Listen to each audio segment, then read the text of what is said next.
पदाधिकारी साहब और जैसा कि माननीय मंत्री जी का सहयोग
रामलीला कमेटी के सभी पदाधिकारी अपने अपने कार्य में उसी अनुरूप अपनी दिखाई देंगे।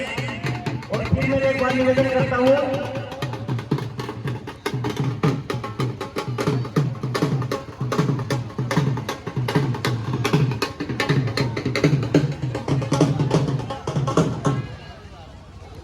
पटका पहना दो।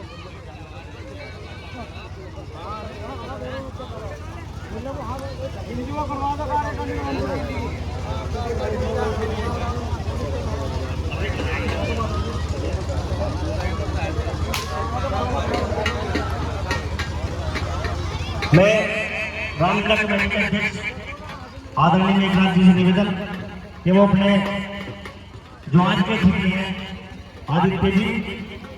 आदित्य चौधरी और माननीय मंत्री को पटका पहनाकर सम्मानित करें, स्वागत करें, अभिनंदन करें।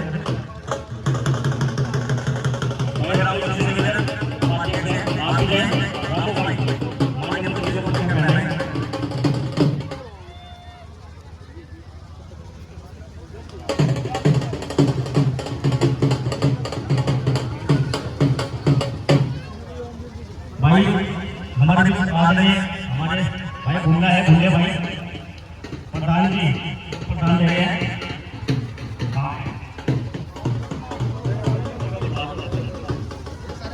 भूले भाई अगर रोटी के बाद आ जाएंगे, बंटी भाई से निवेदन, बंटी भाई से निवेदन वे अपने ओमवीर जी को पटका पहनाकर स्वागत करेंगे। ओमवीर सिंह जी अतिथि हमारे।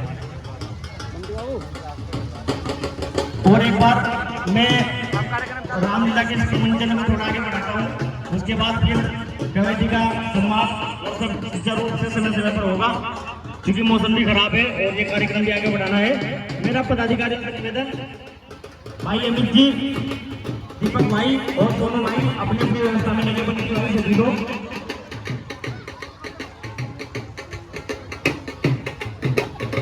हेलो हेलो हेलो जैसे मुख लगाने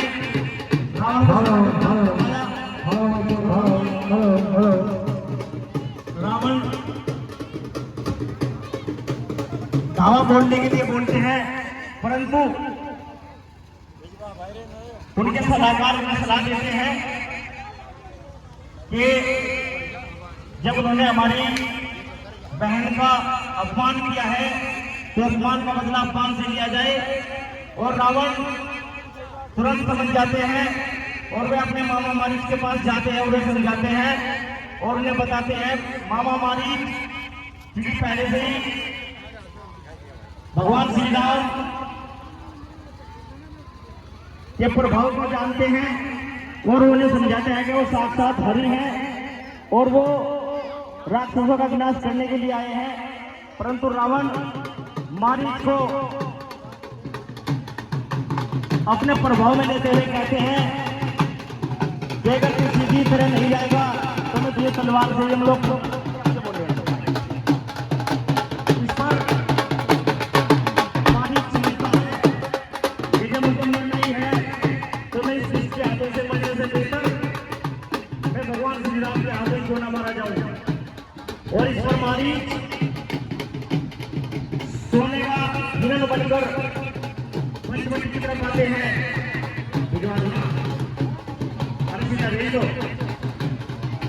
और जिसे देखकर माता सीता भगवान श्री राम जी से कहती है कि यह बड़ा सुंदर हिरण है, यदि आप इसे पकड़ लो तो मेरी इसे पालने की इच्छा है।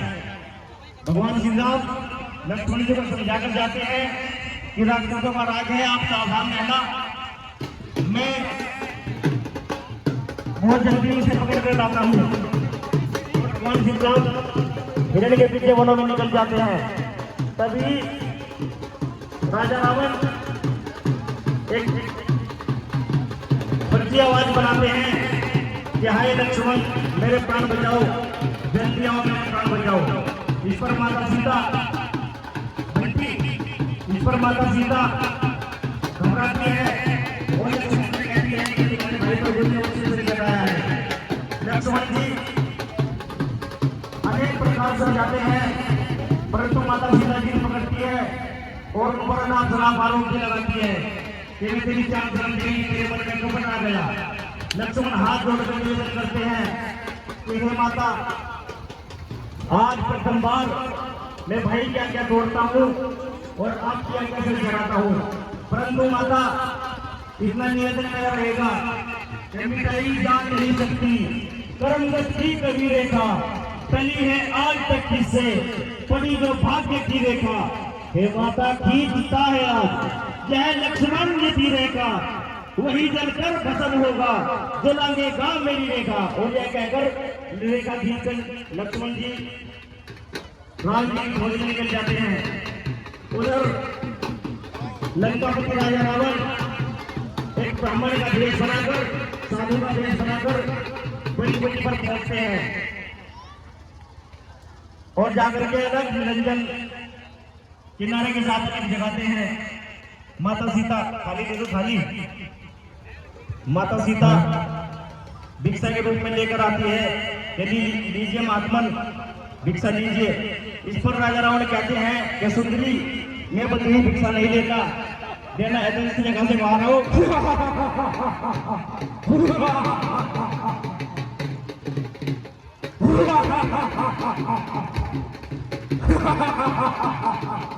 और इस पर राजा रावण माता सीता जाते अपने सिलूक में आते हैं और माता सीता को हटके ले जाते हैं।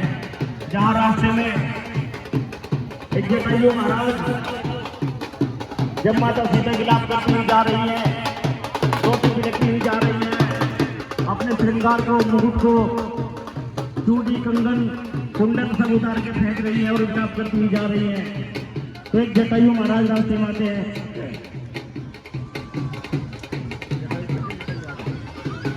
और जटायु महाराज रावण को बोल ललकारते हैं, कह रहे दुष्ट तू इस स्त्री को कहाँ लेकर जा रहा है। इस पर राजा रावण और जटायु महाराज में युद्ध होता है। और रावण जटायु के पर काट देते हैं और जटायु मरणावस्था में हो जाते हैं।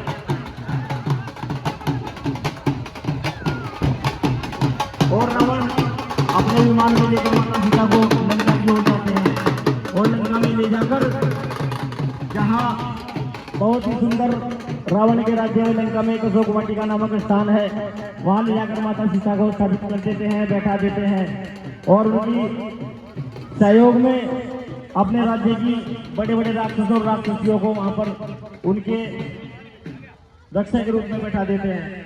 उधर भगवान श्री राम और लक्ष्मण पंचवटी पहुंचते हैं, मिलते हैं तो राम जी पूछते हैं कि लक्ष्मण तुम यहाँ कैसे। इस पर लक्ष्मण जी बताते हैं कि भैया आपके जाने के बाद एक अचानक आवाज आई और माता सीता व्याकुल हुई और उन्होंने मुझे आपके पीछे जाने के लिए कहा। इस पर राम जी कहते हैं कि चलो देखते हैं, शायद किसी राक्षसों की चाल है। और जैसे ही पंचवटी पर पहुंचते हैं तो वास्तव में वहां माता सीता नहीं मिलती। इस पर राम जी बड़े व्याकुल होते हैं, दुखी होते हैं और लक्ष्मण से कहते हैं कि तुम अनावश्यक की बातों में आ गए।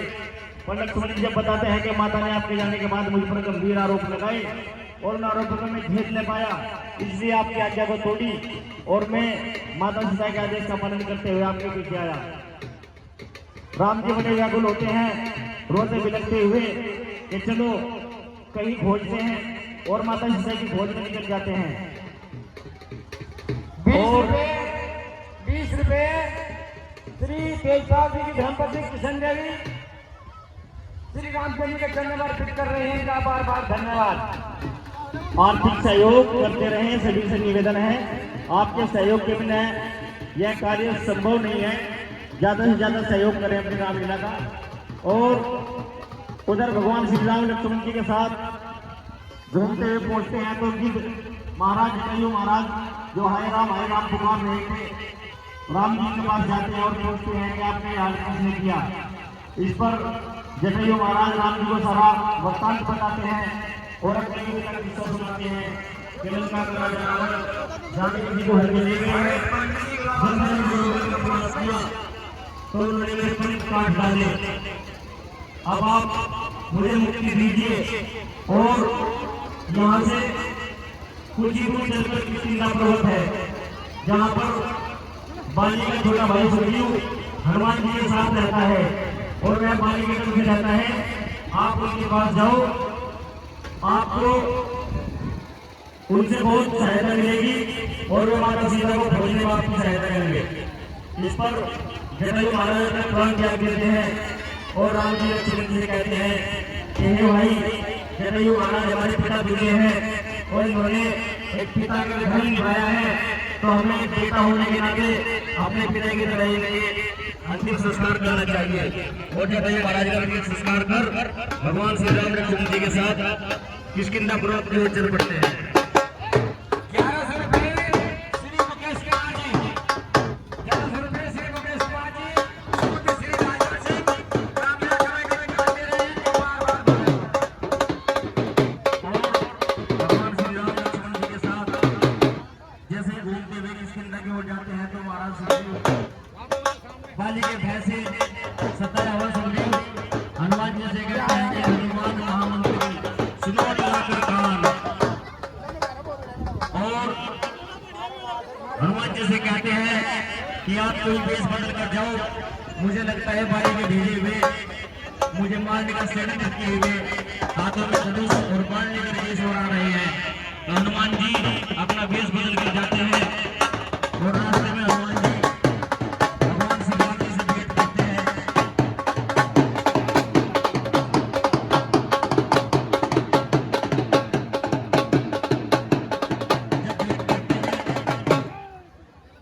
तो राम जी पूछते हैं कि आप कौन हैं। हनुमान जी बताते हैं कि मैं किष्किंधा पर्वत के राजा सुग्रीव जी का दूत हूँ। जब भगवान श्री राम को और उनके किसी को समझ लेते हैं, पहचान लेते हैं, तो हनुमान जी अपने असली रूप में आते हैं और जय श्री राम करते हुए उन्हें सारा कहते हैं कि महाराज आप मेरे साथ चलिए, मैं आपकी सुग्रीव जी से मिलवाता हूँ और आगे जो हमारे महाराजा हमारा सहयोग करेंगे और हम जरूर आपके कार्य में सहयोग पूरी वानर सेना करेंगे। और ऐसा कहकर भगवान श्री राम को लक्ष्मण जी के साथ इस क्रीड़ा पूर्वक कर ले जाते हैं।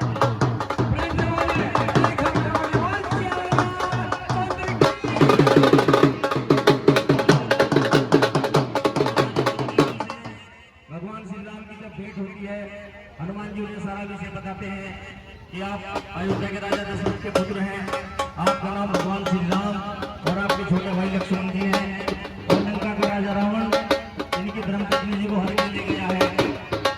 इस पर राम जी सुग्रीव से कहते हैं कि सुग्रीव भाई, आपने हमारी सही दशा को समझा, परंतु कुछ अपनी भी दशा में बताओ। जिस पर सुग्रीव बताते हैं कि मेरा भाई बाली जो हमारे राज्य में राज करते हैं अपने पति अंगद के साथ, और मुझे मार कर पीट कर मेरी पत्नी को छीन कर मुझे यहाँ इस क्रीड़ापूर्वक कर दिया है। इस गुप्त वाली को बता दें कि वो इस गुप्त में नहीं आ सकते, इसके ऊपर नहीं आ सकते, इसके भी आगे जाकर लिखा हुआ है। तो राम जी कहते हैं कि जाओ तुम बाली को चुनते हैं जब करो, और हम बाली का भी वध करके उसका उद्धार करेंगे। इस पर सुग्रीव महाराज राम जी को बताते हैं कि हम दोनों भाई की सिगल एक है, वो मिलती है। यदि आपने थोड़ा भी विलंब किया तो सुबाली मेरे प्राण भी शुरू कर देंगे। और महाराज सुग्रीव युद्ध के लिए जाते हैं और सुग्रीव जाकर बाली को ललकारते हैं।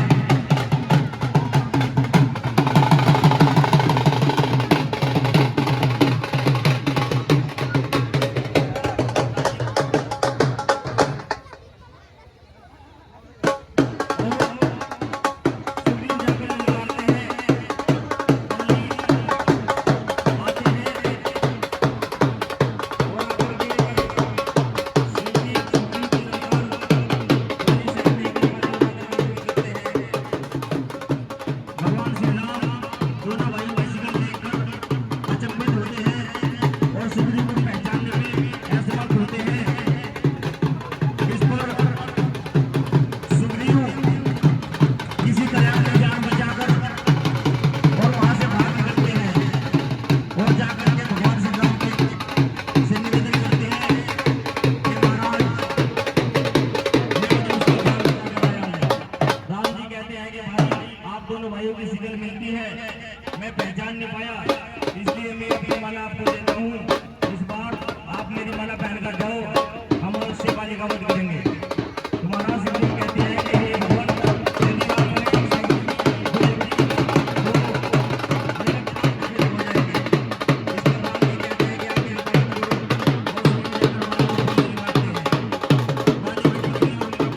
बाली को रोकते हैं।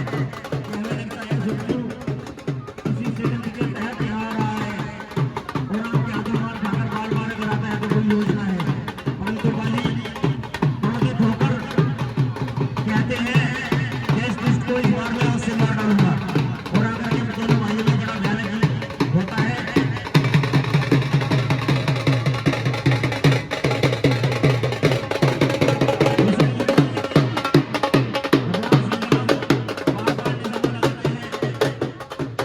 और अपने बाली को स्वर्ग लोक पहुंचा देते हैं और अपने बाली मारा जाता है।